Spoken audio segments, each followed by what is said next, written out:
एगो ऐसा गीत और संगीत के सजल आवाज जो आज पूरे भारतवर्ष में जहां तक भोजपुरी जानल जाला सुनल जाला प्यार मोहब्बत के बरसात होला वो आवाज भोजपुरी के गरिमा भरल आवाज में स्वागत बा अभिनंदन बा प्रमाननीय बड़े भैया खेसारी लाल यादव जी जय शारण के आन बान शान बानी।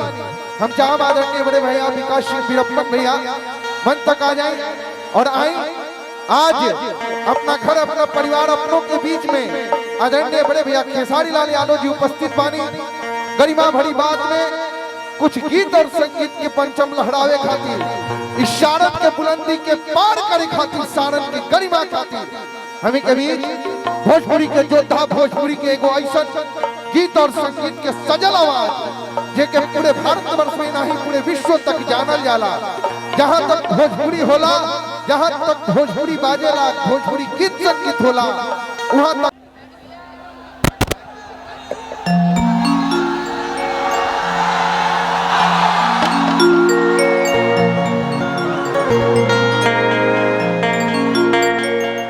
जे अपन बस सबे बैठ जाओ जे अपन बस सबे बैठ जाइए आप लोग।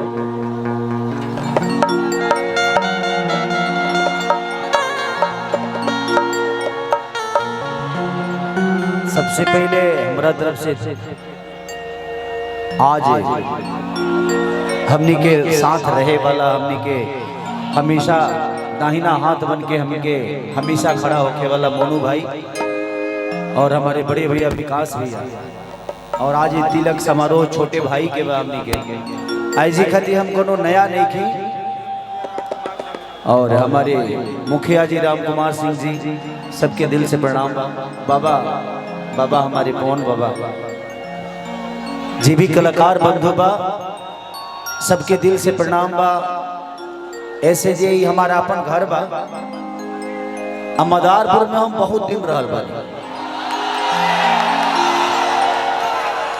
जब स्ट्रगल पीरियड रहे हमारे एगो हमार भाई रहले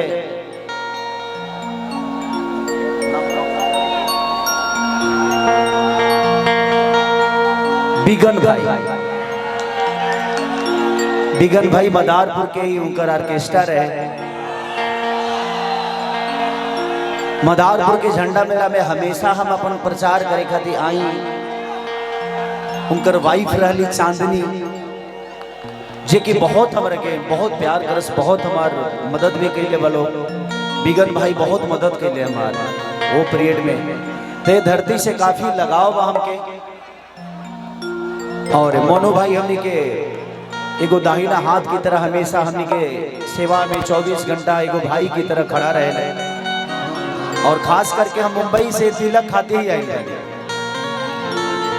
अपना परिवार के तिलक समारोह बा और अपना परिवार मिला के बाद कितना सुकून मिलेला इतरवा सबसे बढ़ के जाना था।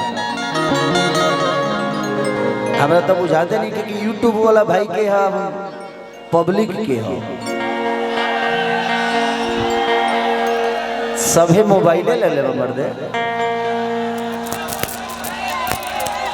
थैंक यू दिखावा हो।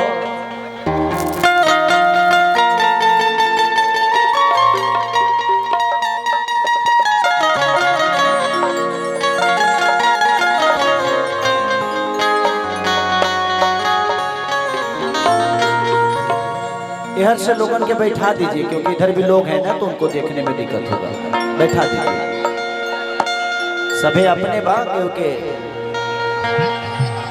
सब लोग बैठ जाए। वाह अखिलेश बाबा अच्छा अखिलेशो बाबा बनी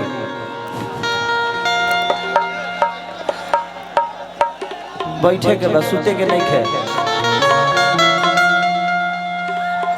दिखाओ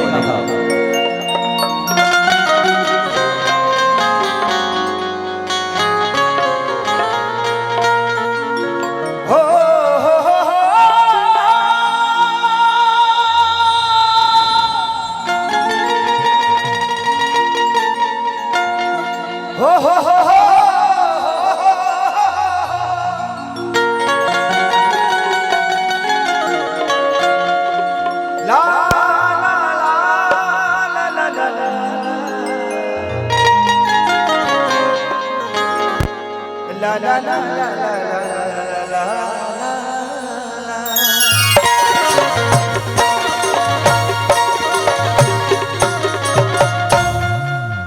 और बहुत दूर दूर से लोग आज कलाकार बंधु भी हमारे हमी के भोजपुरी के सबसे बड़ा सुपरस्टार हीरोइन जेकर नाम डिम्पल सिंह जी। अरे हमर भाई मंच के बादशाह जेकरा के गोलू राजा कहल जाला, हम आपके दीवाने हैं। आप मंच के इतना बेहतर कलाकार भोजपुरी में नहीं है जो आप हैं। खुशी कक्कर, टेंगे टेंगे और बहुत सारे, और हमारा भाई छोटा अनोज आया है, मोनू अलबेला, हमारी असगर भाई की पूरी टीम, सबका स्वागत है। आप लोग इतना प्यार आशीर्वाद देते हैं सबको, और क्यों छूटन तनिक है ना। अरे बच्चों के सबसे बड़े आशिक, अच्छा जिला परिषद अरुण भैया के वो दिल से प्रणाम। बच्चों के सबसे भोगी कलाकार पवन बाबा, बच्चों को दिल में रखने वाले, जो नए नए लड़के उभरते हैं बाबा उसका सेवा लेते हैं। राहुल पांडे जी, बाबा राहुल पांडे भी कलाकार, तो सबको दिल से प्रणाम। कि जय गणेश मंगल करना विघ्न हरो गणेरा, एक दंत करी बरी बदना, सीधे करो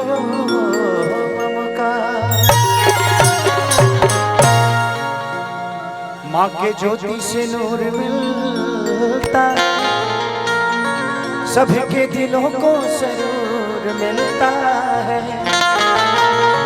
कि माँ के दरबार में जो जाए खाली हाथ, उसे कुछ ना कुछ जरूर मिलता है।